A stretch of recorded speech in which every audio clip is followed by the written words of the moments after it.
Welcome back everyone. Today, we're continuing with the next part of this series, called What If Goku Remembered the Saiyans? My name is Ash. Please, for me, drop a like and subscribe to the page. Also leave your comments down below. With that, let's begin. Ladies and gentlemen, the announcer's voice boomed over the excited crowd. Get ready for the fight of the century. In one corner, we have the returning champion, a warrior who has been a part of this tournament since he was just a boy, a man undefeated, Kakarot. And in the other corner, a newcomer who has dominated every opponent so far, Chomper. Kakarot stretched his muscles, preparing for the intense battle ahead. He glanced across the ring at Chomper, who wore a predatory smile. Although Kakarot didn't know all the details, he was aware that Chomper was linked to Frieza, the tyrant who had annihilated the Sand people. Kami had warned him about the threat Chomper posed, but even Earth's guardian had his limits. Kakarot knew Chomper was here for him, but the reason remained a mystery. Chomper's grin widened as he addressed Kakarot. You know, you can still surrender. Kakarot smiled back. Why would I do that? It might save you from a beating, Chomper replied. Who's going to beat me? Kakarot asked, feigning ignorance. Don't be mistaken, Chomper said. You'll come with me, whether conscious or unconscious. It's your choice. Come with you where? Kakarot probed, hoping to gather information. Back to Lord Frieza, Chomper replied. And what does this Frieza want with me? Kakarot asked, his curiosity piqued. I don't know, and I don't care, Chomper said coldly. I just know he's paying a lot for any Saiyan brought to him alive. Since you're one of the few remaining Saiyans not yet captured, you're valuable. Sorry to disappoint you, Kakarot said, but you're leaving here empty-handed. We'll see about that, Chomper laughed. You may begin, the announcer declared. Chomper lunged at Kakarot, aiming a punch at his temple to end the fight swiftly. Kakarot blocked the blow, and the arena trembled as the two titans clashed. Chomper's grin faded when Kakarot's fist drove into his stomach. Without wasting a second, Kakarot followed up with a powerful roundhouse kick to Chomper's face, sending him skidding across the ring. Chomper wiped a trickle of blood from his mouth as he got to his feet. I underestimated you, he admitted. I thought you were weak and could be easily defeated. I won't make that mistake again. He charged at Kakarot again, this time with more caution, unleashing a flurry of kicks and punches. Kakarot managed to block the attacks, but was clearly on the defensive. After several minutes of intense combat, Kakarot's defenses faltered. Chomper's fist connected with Kakarot's cheek, snapping his head back. Seizing the opportunity, Chomper drove a knee into Kakarot's chest, launching him into the air. Chomper quickly followed, slamming his fists down on Kakarot's back and sending him crashing into the ring, leaving a massive crater. The crowd fell silent, eyes wide with shock, as they saw Kakarot buried beneath the rubble. The tension was palpable. I hope he's all right, Bulma said, wringing her hands nervously. She had just been reunited with her love and couldn't bear the thought of losing him again. Don't worry, Yamcha reassured her, trying to sound confident. He'll be fine. He's tougher than he looks, but if he doesn't make it, you could always fall back on Roshi as your rebound. Before he could even finish his sentence, Bulma turned and slapped Yamcha hard across the face. How can you even joke about that? She snapped. Just then, she noticed the old hermit, Master Roshi, ogling her as her chest heaved with anger. Not you too, you old pervert, she yelled, slapping him with all her might. Meanwhile, in the ring, Chomper stood triumphantly over the pile of rubble. I guess I overestimated you, he sneered, his smile wicked. The rubble began to tremble, and seconds later, Kakarot sprang out of the ground, dusting off his torn and tattered fighting uniform. Despite the bruises and cuts, he appeared unhurt. Not bad, Kakarot said, matching Chomper's smile. The last hit had stung, but he was exhilarated. It had been years since he faced someone stronger than him, and the sane blood coursing through his veins reveled in the thrill of battle. But what you have in strength, you lack in skill. Kakarot vanished, leaving only an afterimage. Chomper's fist passed through the illusion, and before he could react, Kakarot reappeared behind him, delivering a powerful roundhouse kick to the side of his head. Chomper hit the ground, but quickly sprang back up,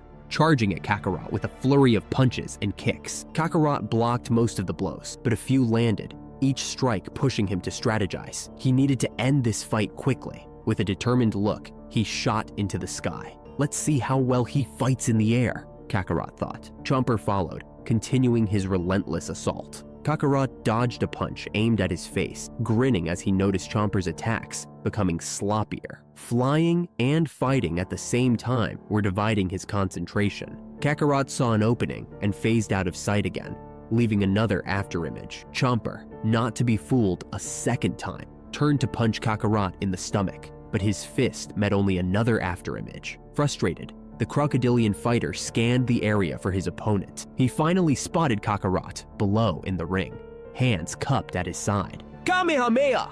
Kakarot shouted, unleashing a massive beam of energy directly at Chomper. Chomper had faced energy attacks before, but this one felt different. It seemed more concentrated, more powerful. That split second of hesitation cost him dearly. With no time to dodge, he crossed his arms over his chest and braced himself for impact. The energy beam hit him like a freight train, sending him spiraling uncontrollably into the sky. Kakarot exhaled in relief as he watched his Kamehameha wave connect. He had worried that Chomper might dodge it at the last second. Despite Chomper's lack of formal training, his raw strength and ferocity made him a formidable opponent. But Kakarot's relief was short-lived. Chomper, battered and burned, re-entered the ring, his body covered in cuts and bruises. The attack had hurt him, but it hadn't knocked him out of the fight. Taking advantage of Kakarot's momentary exhaustion, Chomper charged. Memories of being a target for more powerful warriors fueled his rage as he pummeled Kakarot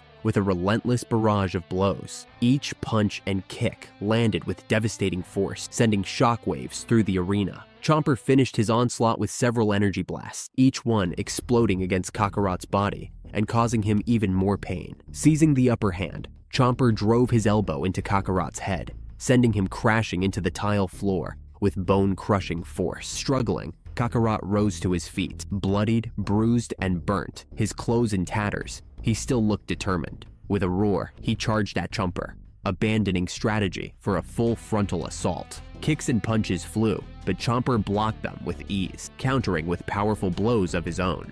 As Kakarot's head cleared of anger, he realized he needed a new plan. Chomper was too strong to fight head-on. He had to come up with something before one of those crushing punches landed. Phasing out of sight, Kakarot used the afterimage technique once more, hoping to distract Chomper. But Chomper wasn't fooled. Anticipating Kakarot's move, he turned and landed a solid punch to Kakarot's head. Kakarot staggered, but managed to regain his senses quickly enough to dodge Chomper's follow-up kick, which passed through another afterimage. Chomper turned again, ready to strike at Kakarot's new position. Kakarot had been ready for Chomper's renewed vigilance. "Solar Flare!" he shouted, using Tien's technique to blind the reptilian warrior. Chomper swung wildly, unable to see, and Kakarot took advantage, launching a barrage of powerful kicks and punches, each hit landing harder than the last. Chomper's vision began to clear as Kakarot continued his assault. Regaining his sight, Chomper blocked one of Kakarot's punches and retaliated with a kick aimed at Kakarot's head. In an instant, Chomper had the upper hand again,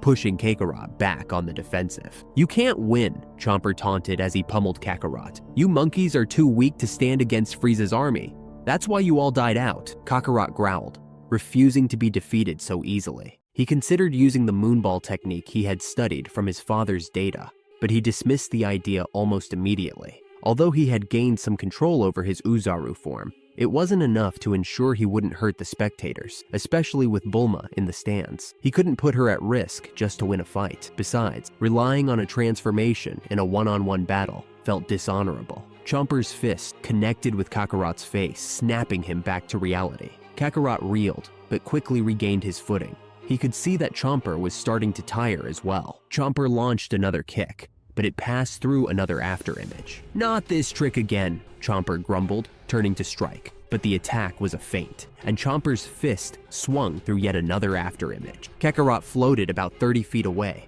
high in the air. "Solar Flare!" he yelled, blinding Chomper once more. Moving swiftly, he positioned himself below Chomper. "Hey, me! Hey, me! Hey!" he shouted, pouring far more power into the attack than before. This had to end the fight. He might not have much energy left otherwise. The massive energy beam shot toward Chomper, catching him completely off guard and blasting him high into the sky. Minutes later, Chomper fell back to Earth, unconscious, creating a massive crater that destroyed half the ring. The crowd was in awe. "It appears that Chomper is out," the announcer said. We will start the count. The 10 count passed without Chomper so much as twitching. Kakarot is the winner, the announcer declared. He is once again the champion of the world. He hurried over to Kakarot. Do you have anything to say to the crowd? Kakarot, panting from the exertion of his massive Kamehameha wave, simply grinned. He had done it. He had won. Ignoring the announcer, he walked over to where Chomper lay in the crater. Go ahead, Sen, Chomper said weakly. Kill me. You've won. Kakarot smiled faintly. I'm not like you and your master, he said. He turned to Bulma, who was now clinging to him despite his injuries. Do you still have the sensu beans I gave you to hold? Sure thing, sweetie, Bulma said, producing a sensu bean from her pocket. Kakarot popped the bean into his mouth and felt a rush of energy as his injuries healed instantly. He smiled and leaned down to kiss Bulma. Can you give me another one of those, dear? Bulma rolled her eyes, knowing Kakarot's endless appetite. Even the legendary sensu beans, which were supposed to keep a person full for a month, couldn't satisfy him. She handed him another bean, and Kakarot placed it in Chomper's mouth, allowing the bounty hunter to chew and be healed. Chomper rose to his feet, confused. Why'd you do that? He asked. I'm not going to kill you, Kakarot said. You don't deserve the death penalty for trying to beat me. Your mercy will be your undoing, Chomper warned. I doubt that, Kakarot replied. I beat you once, and I can do it again if I have to. Are you sure about that? Chomper challenged. Check your scouter if you don't believe me, Kakarot said confidently. Chomper walked over to his gear, grabbed his scouter, and affixed it to his eye. After pushing a few buttons, he grimaced. Kakarot's power level now read 2700. You see, Kakarot said, being a Saiyan, I grow stronger after every fight. You do not. If I beat you once, I can most definitely beat you again now. Chomper swallowed hard. This isn't over, Sen, he said as he flew off into the distance. What was that about? Bulma asked. He wanted to capture me and take me to Frieza, Kakarot replied. And you let him go? Bulma said, incredulous. Won't he come back with more help? No, I don't think so, Kakarot replied. Frieza apparently has a bounty on Sens. He wanted to collect it. Just giving the information to others means he has to share the reward. I don't think he's willing to do that. What if there's a reward for just information on a Sen's whereabouts? Bulma asked. He might decide to tell Frieza where you are. Kakarot hadn't considered that. He wondered if it had been right to let Chomper go. On one hand, it didn't feel right to kill a defeated opponent. But on the other hand, if his mercy led to putting the entire planet and Bulma in danger, he didn't know if he could forgive himself. Let's just hope that's not the case, he said. Now, he continued, smiling at Bulma, to the important business. I'm starving. Bulma slapped her forehead. No matter how much her boyfriend, now fiancé, had grown up over the years, some things never changed. In the weeks following the tournament, Kakarot and Bulma had gotten married, and he had moved into Capsule Corp with his new bride. While he didn't have as much space to train as he did in the wilderness, the Capsule Corp grounds provided adequate room for sparring. He had also grown to enjoy his life with Bulma. After all, what was the point of protecting the planet if he couldn't enjoy life sometimes? Seconds later, Kakarot's concentration was broken as he felt Bulma's emotions fluctuate inside the house. Since he and Bulma had bonded, he could sometimes sense her feelings. He wasn't sure if it was part of the energy sensing he had learned from Kami or something unique to their bond, but he knew she was worried about something. In an instant, his double vanished, and he rushed into the building to find out what was wrong. As he entered the room, he saw Bulma sitting at the kitchen table, her head in her hands. Quickly, he took her hands in his and gently lifted her chin to meet his eyes. What's wrong? He asked. I'm pregnant, Bulma replied, her voice trembling. Kakarot's face lit up. That's wonderful, he exclaimed. Bulma's expression brightened. She had been worried that Kakarot wouldn't be happy about her being pregnant so soon after their marriage. They hadn't planned on having a baby right away and hadn't even discussed it much. The past few weeks had been consumed with wedding planning. Kakarot had been surprisingly patient with the ceremonies, though he still tried to sneak away for training whenever he could. You're not upset? She asked. We haven't even talked about having children yet. I'm ecstatic, Kakarot said with a broad smile. Having a kid will be great. Years passed, and Kakarot continued his intense training. One day, he completed his 10,000th push-up, while his 4-year-old son, Bardock, played in the grass nearby. The boy had inherited Kakarot's features, but had his mother's blue hair, which stuck up in every direction just like his father's. It had been 5 years since the last tournament, and Kakarot hadn't seen or heard from Chomper since. Occasionally, he could sense Piccolo out in the desert training, But Piccolo's power wasn't a threat to him or his family. The demon had wisely avoided attempting to conquer the planet with Kakarot as its protector. Kakarot was pulled from his thoughts by his son. "Daddy, can we play fight?" Bardock asked eagerly. "Sure," Kakarot said, smiling. While he needed to train, he enjoyed sparring with his son. Bardock was quick and strong for a 5-year-old, much stronger than Kakarot had been at his age. In fact, Bardock had been born with a power level higher than Kakarot had at age 10. Bardock started throwing clumsy punches at his father. Kakarot blocked the blows with ease, letting the boy get some exercise. "I'll hit you yet," Bardock said determinedly, continuing to swing at his father. Kakarot laughed. "You've got a lot of work to do if you want to get that strong," he said matter-of-factly. "I will be stronger than you someday," Bardock declared, still swinging haphazardly. Before Kakarot could respond, he sensed a powerful energy approaching the planet. It wasn't as strong as his own, or as intense as Chomper's had been, but it was larger than any other power on Earth. "What is it, Daddy?" Bardock asked, noticing the change in his father's demeanor. "Someone's coming," Kakarot said, his tone serious. "Who?" Bardock asked, his curiosity piqued. "I don't know," Kakarot answered, "but I'm going to check it out. You should stay here with your mother." "But I want to go too," the boy whined. "It's too dangerous," Kakarot replied firmly. Raditz stretched his neck as he exited his space pod. It had been a long flight to this miserable planet, and his mood hadn't improved one bit. He had seen many cities that appeared untouched during his descent, making him wonder if his idiotic brother had failed in his task of cleansing this weak planet. He clicked his scouter, scanning for the nearest high power level. 700, he muttered to himself, lifting off the ground and heading toward the source. That must be Kakarot. There can't be anyone else that strong here. Minutes later, he landed in a bustling city and clicked his scouter again to hone in on the power level. He was surprised to see a small bald man instead of his brother. The man seemed to ignore him at first, but eventually turned to face him. "Who are you?" the bald man asked with suspicion. "Someone you don't want to tangle with," Raditz replied. "Where is Kakarot?" he demanded, hoping this midget knew his brother's whereabouts. "What do you want with Kakarot?" Krillin asked, wincing slightly. He sensed this could go badly. The man's armor indicated he was a warrior, and that could mean trouble. But Krillin wasn't about to betray his friend. "That's none of your concern, little man," Raditz said coldly. "Now tell me where Kakarot is." "No," Krillin replied, his voice firm. Raditz's eyes narrowed. He didn't want to hear that. In a flash, he shot at Krillin, smashing his fist into the man's face. Krillin flew back, crashing into a building and causing nearby spectators to scatter. Krillin picked himself up and wiped a trickle of blood from his face. This guy was strong. That blow had hurt. A lot. Wincing, he took his fighting stance, knowing he was in over his head. Krillin charged at Raditz, throwing a flurry of kicks and punches, but Raditz was too quick. The taller warrior struck Krillin with a powerful punch, sending him to the ground again. Krillin's body ached as he pushed himself up once more. "I won't let you hurt anyone," he declared, cupping his hands at his side. "Ka! Mi ha! Mi ha!" he shouted, releasing a beam of blue energy. Raditz crossed his arms over his chest as the beam struck with destructive force. He had to admit the beam was impressive, especially for such a weakling, but it wasn't enough to bring him down. When the smoke cleared, Raditz stood with a few cuts and bruises, but relatively unharmed. "That was pretty good," he laughed, "but I'm done playing with you." Raditz shot forward faster than Krillin could follow and buried his fist in Krillin's stomach, the force so great it came out the other side. Krillin fell off Raditz's arm, dead, before he hit the ground.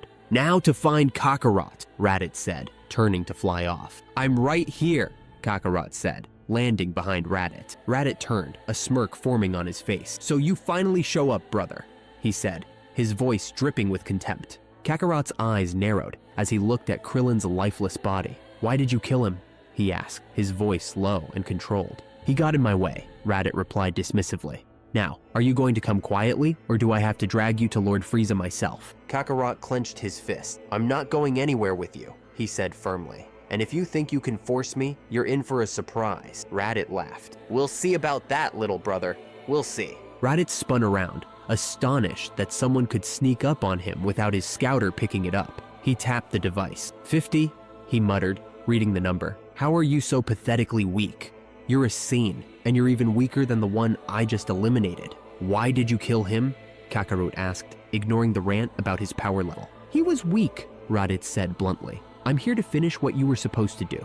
I'm here to clear this planet of all life and get it ready for selling. I was going to bring you back to help, but you're too weak to even be worth my time. Kakarot smiled confidently. If I'm so weak, put me in my place. Raditz charged at Kakarot, throwing a fist at his face, but Kakarot moved his head just enough to dodge the blow. Raditz shot his other fist at his younger brother, but Kakarot deftly moved out of the way again before the punch could land. Are you done? Kakarot asked calmly. Raditz wasn't done. He attacked with wild fury, sending blows at his brother with lightning speed. Kakarot moved even faster, dodging the attacks effortlessly. Finally, Kakarot struck back, his fist connecting with Raditz's stomach and doubling the Saiyan warrior over in pain. So, who's weak now? Kakarot gloated. Raditz grunted, still clutching his stomach. How? He stuttered. Which part? Kakarot asked. Suppressing my power or beating you? Raditz, speechless, hit the button on his scouter again. 300, he stammered. That at least explained why he had been so easily beaten. Now, Kakarot said, what are you doing here? I came to get you, Raditz replied. We have a big job coming up and we need another Saiyan to help. Who's we? Kakarot asked. Vegeta, Nappa, and myself, Raditz replied. Sadly, we are the only Saiyans left. Kakarot stiffened at this. He looked down and saw the tail wrapped around Raditz's waist. He was indeed another Saiyan. How are you still around? Kakarot asked. I was led to believe I was the last Saiyan alive. Is that why you didn't accomplish your mission? Raditz asked. I've done a good job of my mission, Kakarot replied. I've kept this planet safe from threats, and I've gotten much stronger. That wasn't your mission, you idiot, Raditz retorted. Your mission was to wipe out all life on this pathetic planet. No, it wasn't, Kakarot insisted. Did you hit your head or something? Raditz asked incredulously. How could a brother of mine be such an idiot as to forget his mission? Wait, Kakarot said. Did you say brother? Yes, Raditz replied. You are my younger brother. You were sent here as a child to destroy the inhabitants of this planet. No, Kakarot said. Father sent me here to train, to be able to defeat Frieza someday, for enslaving our people. He said that Frieza was on the verge of destroying our people, and that no one was likely to survive. So, you say Father told you not to destroy this planet? Raditz asked skeptically. Yes, Kakarot replied. Do you have proof of this? Yeah, Kakarot said. I have the message he gave me and all that back at home along with the ship I came in. This changes everything, Raditz said, his voice heavy with realization. Are you sure it was Frieza that destroyed our people? After all, he took us in after the meteor hit our world. That's what Father believed at least, Kakarot replied, a hint of sorrow in his eyes. We need to call Vegeta and Nappa and tell them then, Raditz insisted. All right, Kakarot agreed, but don't say much over the communications. Frieza may be listening. He's already sent one goon after me. Really? Raditz said, surprised. Records of your mission are buried in the archives. I had to search long and hard to find them. Chomper must have done the same then, Kakarot guessed. He said there was a reward for bringing in any Saiyans. Curious, Raditz mused. Well, I guess Frieza wouldn't tell other Saiyans about this reward. Let's go back to Capsule Corp, and we'll get a message out to this Vegeta and Nappa to come here and discuss what to do about Frieza. He won't be happy to deter his course from the job we've got lined up, Raditz warned. We'll tell him we have new information about the destruction of planet Vegeta, Kakarot said confidently.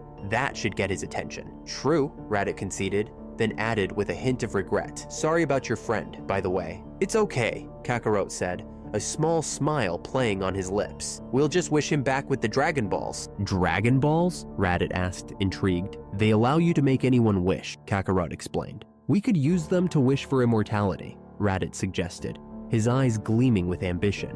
Then we could rule the galaxy ourselves. I don't think that's a good idea, Kakarot said firmly.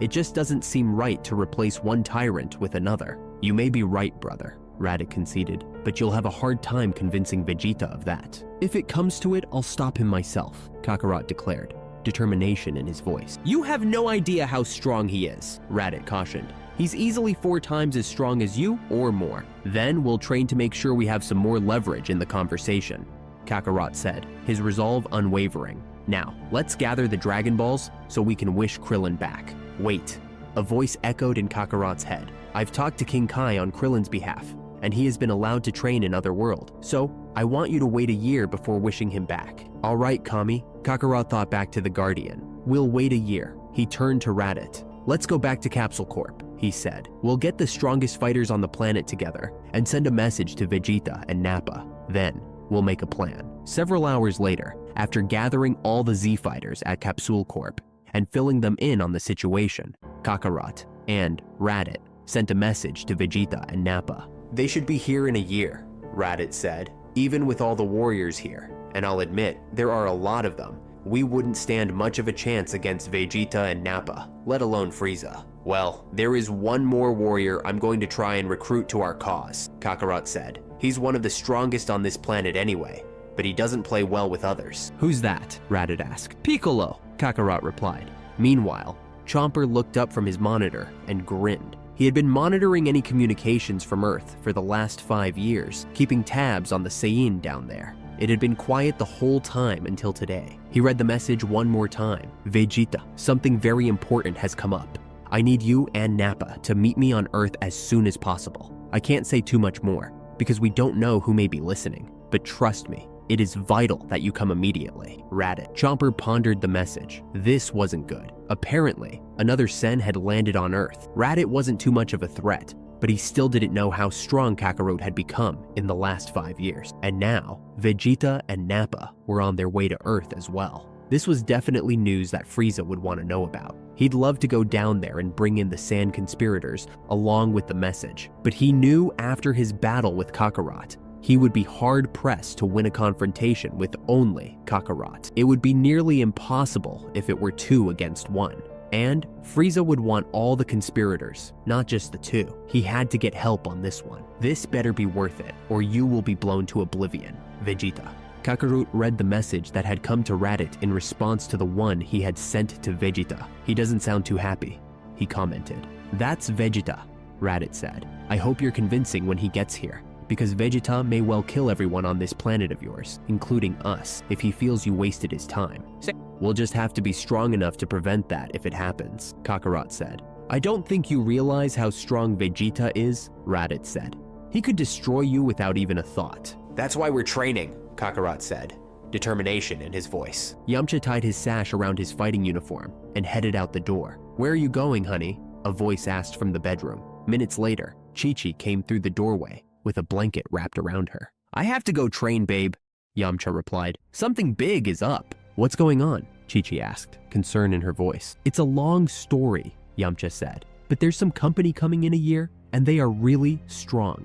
We need to be strong enough to make them respect us, and I need to be strong enough to beat that Raditz for what he did to Krillin, he thought to himself. Can I come along? Chi-Chi asked. I don't know, baby, Yamcha replied. It might be dangerous. I'm not a little flower, Chi-Chi retorted. You should know that. Yamcha grinned. His girlfriend was right. She was definitely the strongest girl he knew, but she wasn't at the level of him and his friends, and even they weren't at the level of Kakarot and this new guy, Raditz. Great, let's go, Chi-Chi said before he could respond again.